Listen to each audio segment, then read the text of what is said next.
ఇప్పుడు మీరు ఓటు కూడా పైసలు ఇస్తేనే వేస్తా అంటున్నారా? అంతే ఎవరు ఎక్కువ డబ్బులు ఇస్తే వాళ్ళకే వేస్తా అంటున్నారా? అంతే. అలా అయితే ఎలా సార్ అభివృద్ధి ఎలా జరుగుతుంది అంటారు మీరు ఉండేదాన్ని? వాడు ఎవడేం పెడతలేడు. ఇప్పుడు అంటే ఇప్పుడు డబ్బులు తీసుకొని ఓటు వేయడం అనేది నేరం కదా, మీరు దాన్ని ఎలా సపోర్ట్ చేస్తారు? కోట్ల చెబుతారు వాళ్ళు. అది తెలుసా? అంతే అంటారా? ఇప్పుడు వీడు రాజకీయ వీడు గెలిచినాక అమ్ముడు పోతాడు కోట్లకు. నిజమా కదా? ఇంకా సిరాజ్ గారు గెలిచిండు, ఎన్ని కోట్లు తెంగాడు చెప్ప ఎవరు తినదు. ఇప్పుడు ఎవరు మరి మీ సపోర్ట్ ఎవరికని చెప్తున్నారు? లేదు పో అమ్మ. ఇప్పుడు ఉప ఎన్నికలు జరగబోతున్నాయి కదా, సో ఎవరికి మీరు ఓటేద్దామని సపోర్ట్ చేద్దామని అనుకుంటున్నారు? నేను బీజేపీకి వేస్తాం. ఎందుకు మేడం, అంటే రీజన్స్ ఏంటి? ఆయన దేశాన్నే కాపాడుతున్నాడు కదా, ఆయన లేనిది మనం లేము. అది అంటే ఇప్పుడు ఇప్పుడు కాంగ్రెస్ పరిపాలనలో ఉంది. సో వాళ్ళు వస్తేనే ఇంకా మనకి నిధులు వస్తాయి, మా నియోజకవర్గానికి నిధులు వస్తాయి. లేదా మొన్నటి వరకు మాగంటి గోపీనాథ్ గారు ఉన్నారు, వాళ్ళ వైఫ్ వస్తే మాకు ఇన్ని రోజులు ఉన్నారు కాబట్టి ఇప్పుడు చేస్తారు అని అలా ఏమని అనుకుంటున్నారా? లేదు మేము మార్పు తీసుకురావాలని అనుకుంటున్నారా ఏమైనా? మాకు బీజేపీ అంటేనే ఇష్టము, దానివల్ల అందరం సుఖంగా నిద్రపోతున్నాం. మీరు పెట్టినప్పుడు చెప్పారు, ఇప్పుడు చెప్తున్నారు. ఇప్పుడు కాంగ్రెస్ వచ్చిన తర్వాత మా భూములు కూడా కబ్జా అయిపోయినాయి. అంటే ఇంతకు ముందు బీఆర్ఎస్ పాలన ఉండే, ఇప్పుడు కాంగ్రెస్ పాలన ఉంది. రెండిట్లో మీకు ఏది నచ్చింది, ఎందుకు నచ్చింది? నాకు నచ్చింది బీజేపీ అమ్మ. వాళ్ళు ఉండబట్టే చల్లగా నిద్రపోతున్నాము, మన దేశాన్నే కాపాడుతున్నాడు.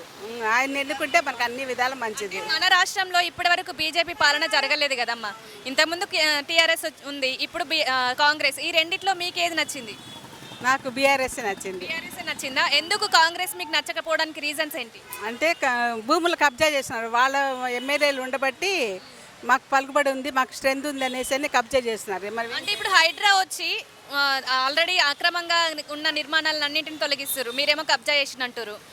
అంటే ఇప్పుడు మరి అది నిజమా, ఇది నిజమా? నిజమే, ఏమంత బెనిఫిట్స్ ఏం లేవు. సో ఇప్పుడు బీజేపీ అభ్యర్థి గెలిస్తే మీకు ఎలాంటి నియోజకవర్గాన్ని అభివృద్ధి పనులు ఎలాంటివి జరుగుతాయని అనుకుంటున్నారు? అన్ని విధాలా మేము సేఫ్టీగానే ఉంటామమ్మా.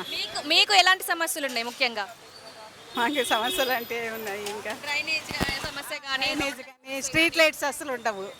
బంగారు తెలంగాణ అన్నారు కానీ వాళ్ళు పర్వాలేదు, కానీ వాళ్ళు కూడా స్ట్రీట్ లైట్స్ పెట్టలేదు.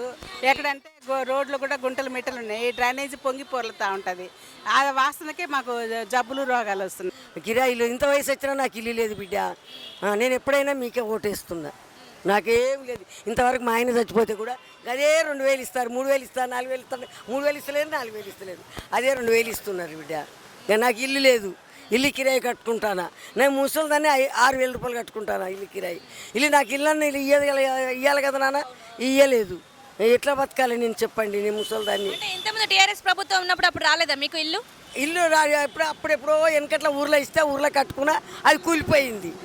ఇక ఇస్తా ఉంటారు, ఎక్కడ ఇస్తలేదు. మరి సునీత గారు వస్తే మీకు ఇల్లు వస్తాయని కంపల్సరీగా అనుకుంటున్నారా? వస్తే ఇస్తారని అంటారు. ఇంకా ఏం సమస్యలు ఉన్నాయి మీకు? అవి ఇంకేం సమస్యలు గదే, నాకు ఇంకేమున్నది ఇవాళ రేపైతే చచ్చిపోయి ముసలిదాన్ని. నాకు పింఛన్ ఇస్తే చాలు బిడ్డ, ఇంకో 1000 రూపాయలు 2000 పెంచి. అంటే రేవంత్ గారు కూడా పెన్షన్స్ పెంచుతామని చెప్పారు కదా, మరి ఆయన వచ్చిండు చెప్పి ఇచ్చిండా? ఇయ్యలేదు కదా. మహిళలకు ఫ్రీ బస్సు ఇవన్నీ ఇచ్చిండు కదా. ఫ్రీ బస్సు ఒక్కటి ఇచ్చిండు, అయిపోయాను ఇయ్యంగానే. సిలిండర్ నాకు రాలేదు, ఇంకా నాకు ప్రైవేట్లో కొనుక్కుంటాను బిడ్డ, నాకు అది కూడా ఇయ్యలేదు. ఓకే అమ్మ, థ్యాంక్ యూ. సార్ ఇప్పుడు జూబ్లీ హిల్స్ ఉప ఎన్నికలు జరగబోతున్నాయి కదా, ఏ పార్టీకి గెలవబోతుంది, ఎవరికి సపోర్ట్ చేద్దాం అనుకుంటున్నారు? నాకైతే బీఆర్ఎస్ మంచిది. ఎందుకు సార్? ఎందుకంటే కేసీఆర్ చాలా చేసిండు మంచిగా పని. లేడీస్కి కూడా బస్ ఫెసిలిటీ ఇండు, మళ్ళీ జాబ్ కూడా ఇచ్చిండు కేసీఆర్. మంచి లేడీస్కి ఫ్రీ బస్ ఇచ్చింది కాంగ్రెస్ కదా. కాంగ్రెస్ వాడు చెప్పిండు, కాంగ్రెస్ ఇచ్చిండు వచ్చి, అంతే. కేసీఆర్ చెప్పిండు, కేసీఆర్ ఈవెన్ సెక్రటరియట్ ఇచ్చిండు కాంగ్రెస్కి. ఇప్పుడు మీ నియోజకవర్గం నెక్స్ట్ కూడా కేసీఆరే వస్తాడు. ఇప్పుడు మీ నియోజకవర్గంలో ఇప్పుడు పోటీ చేస్తున్నారు కదా సునీత గారు, వాళ్ళ భర్త చనిపోవడం వల్ల సునీత గారు పోటీ చేస్తున్నారు. ఆ సింపతి ఓట్ల వల్ల మీరు సింపతి ఓటు లేదు, కేసీఆర్కే ఉంది. ఇక్కడ సింపతి ఓటు ఏరియాలో ఏం లేదు. మీ నియోజకవర్గంలో ఎలాంటి సమస్యలు ఉన్నాయి? సమస్యలు రోడ్లదే, రోడ్ డ్రైనేజ్ ప్రాబ్లం చాలా ఉంది, అంతే. టీఆర్ఎస్ అభ్యర్థి గెలిస్తే మీకు ఆ సమస్యలు తీరబోతాయని అనుకుంటారా? 100% తీరిపోతాయి. వేస్తున్నారా ఓట్లు, లేకపోతే ఆయన భర్త చనిపోయిన సింపతి ద్వారా వేస్తున్నారా? No sympathy, we're through party. ఇప్పుడు యూత్ లో ఎక్కువ ఫాలోయింగ్ ఎవరికి ఉంది మీ నియోజకవర్గం? ఈమెకి సునీతకే ఉంది. సునీత అంటే ఆమె భర్త చనిపోవడం వల్ల ఆయన ఏం లేదు, సునీతకే ఉంది. పోటీ చేద్దాం అనుకుంటున్నారు. ఇప్పుడా బీఆర్ఎస్ ఎందుకు సార్? మంచి పనులు చేస్తుంది కాబట్టి బీఆర్ఎస్కి చేద్దాం అనుకుంటున్నాం. అంటే వాళ్ళ భర్త చనిపోయింది కాబట్టి సింపతి ఓట్లు వేద్దాం వస్తాయి అనుకుంటున్నారా? చేసింది కాబట్టి బీఆర్ఎస్ పార్టీ బీఆర్ఎస్కే ఓటు. ఎలాంటి అభివృద్ధి జరుగుతుందని అనుకుంటున్నారు? ఏదైనా కేసీఆర్ గారు ఉన్నప్పుడు అంతకుముందు జరిగింది కదా, చాలా అభివృద్ధి చేసింది కదా అట్లా. ఇప్పుడు ఇంతకు ముందున్న బీఆర్ఎస్ ప్రభుత్వానికి ఇప్పుడున్న కాంగ్రెస్ ప్రభుత్వానికి తేడాలు ఏంటి? అంటే మీకు ఏ ప్రభుత్వంలో మీకు సంతృప్తి కలిగించింది? బీఆర్ఎస్ ప్రభుత్వం, కేసీఆర్ ప్రభుత్వం, కేసీఆర్ గారు ఉన్నప్పుడే. అంటే కాంగ్రెస్ పాలనలో ఏంటి లోటుపాట్లు? లేదంటే అంత వేస్ట్. ఏమున్నాయి లోటు? ఏమున్నాయి, అంత దండుగా వేస్ట్ ఉంది ప్రభుత్వం వచ్చి. అంటే ఇప్పుడు మహిళలకు ఉచిత బస్సు కానివ్వండి, కొట్టుకుంటారు బస్సులలో, చూశారు కదమ్మా, వేస్ట్ ఉంది, చెత్త ప్రభుత్వం అయిపోయింది అది. సో ఇప్పుడు ఈ మీ నియోజకవర్గానికి మన సునీత గారు వస్తే ఎలాంటి అభివృద్ధి జరగబోతుందని సునీత గారు అని కాదు, మనకు కేసీఆర్ గారు కాబట్టి వాళ్ళు అభివృద్ధి పనులు కేసీఆర్ గారు, సునీత గారు ఒక భాగం, కేసీఆర్ గారు ఒక భాగం. మనకు ఇప్పుడు బీఆర్ఎస్కు ఓటేస్తున్నామంటే కేసీఆర్ గారు అట్లా. ఇప్పుడు కేసీఆర్ గారు ఎవరిని పెట్టినా మనకి ఇప్పుడున్న మూమెంట్ చూస్తున్నారు కదా. ఇప్పుడు వాగ్దానాలు ఇచ్చారు కాంగ్రెస్ ప్రభుత్వం, ఏమి చేస్తుందంటే ఏమీ చేయలేదు. ఎక్కడున్న గొంగడికి అక్కడే ఉంది. అంటే ఈ ఓటు ఏ పరిగణలోకి, అంటే కులంని పరిగణలోకి తీసుకుంటారా, లేదా సింపతి అనుకుంటారా, లేదా యూత్లో ఫాలోయింగ్, దేని బట్టి మీరు ఓటు పరిగణలోకి తీసుకుంటారు? వాళ్ళ గెలుపు వస్తుంది.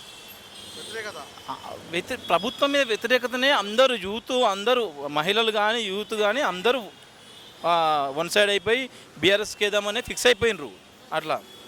అంటే మేమని కాదు, ప్రతి ఒక్కరు ఊళ్ళల్లో కూడా రైతులు కానీ అందరికీ ఇస్తున్న ఆ వాగ్దానాలు ఏది లేదు, హామీలు.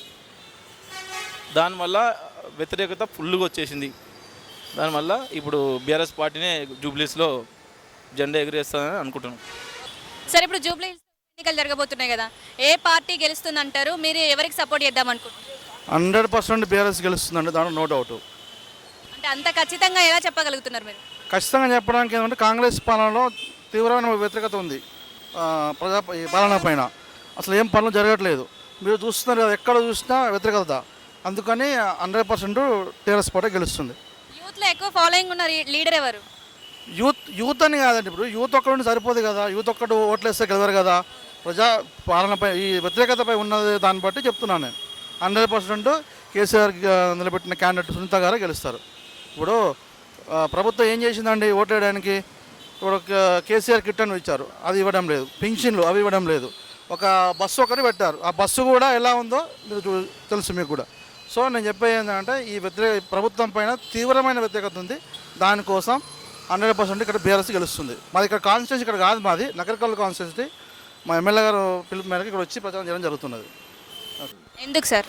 ఎందుకంటే ఇప్పుడు కాంగ్రెస్ గవర్నమెంట్ వచ్చి దాదాపుగా సంవత్సరం అర్థమవుతుంది.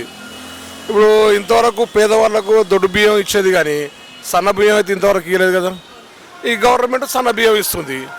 సో మళ్ళీ రెండోది ఏంటంటే ఆధార్ కార్డులు. బీఆర్ఎస్ గవర్నమెంట్ ఉండే 9 సంవత్సరాల అర్థం బీఆర్ఎస్ గవర్నమెంట్ ఉన్నది. మరి బీఆర్ఎస్ గవర్నమెంట్ ఉన్నప్పుడు మరి ఇప్పుడు తల్లిదండ్రికి 4 పుట్టినప్పుడు ఏర్పడ్డలు ఉంటారు కదా, మరి వాళ్ళకి రేషన్ కార్డు ఇచ్చారా? ఇవ్వలేదు. ఇప్పుడు ఇచ్చిండ్రు. అచ్చా మళ్ళీ ఈ 200 యూనిట్ కాంగ్రెస్ గవర్నమెంటు ఫ్రీ అన్నది. మరి వాస్తవంగా కొందరిగా అవుతుంది. కాబట్టి దానివల్ల కాంగ్రెస్ అధికారం ఉన్నది కాబట్టి ఇప్పుడు ఓటేసినా కానీ 3 సంవత్సరాలు పని చేస్తానికి మనకు అనుకూలంగా ఉంటుంది. సో ఇప్పుడు నవీన్ యాదవ్ గారు గెలిస్తే మీ నియోజకవర్గంలో ఉన్న సమస్యలు ఆయన తీర్చగలరని అనుకుంటున్నారా? అంటే ఈ నియోజకవర్గాన్ని అభివృద్ధి చేయగల సామర్థ్యం ఆయనకు ఒక్కడికే ఉందని అనుకుంటున్నారా? అంటే పార్టీ పరంగా యువకుడు కాబట్టి నవీన్ యాదవ్ ఇంత ముందుకు 2 సార్లు ఎమ్మెల్యేకు చేసి ఓడిపోయాడు. అది సానుభూతి అనేది కాదు. కాకపోతే గవర్నమెంట్ కాంగ్రెస్ పార్టీ ఉన్నది కాబట్టి యువకుడు చేస్తాడనే నమ్మకం మీద ప్రజలు మొగ్గుతారనేది నా సూచన. అంటే ఇప్పుడు కాంగ్రెస్ ప్రభుత్వమే పాలనలో ఉంది కాబట్టి నవీన్ యాదవ్ గెలిస్తేనే మనకి నిధులు వస్తాయి అనే ఆలోచన ఏమైనా ఉందంటారా? ఉంది. ఇప్పుడు అధికార పార్టీ గవర్నమెంట్ టికెట్ కాబట్టి బాధ్యత ఆయన మీద ఉంటుంది కాబట్టి చేయస్తాడనేది నమ్మకం చాలా ఉన్నది.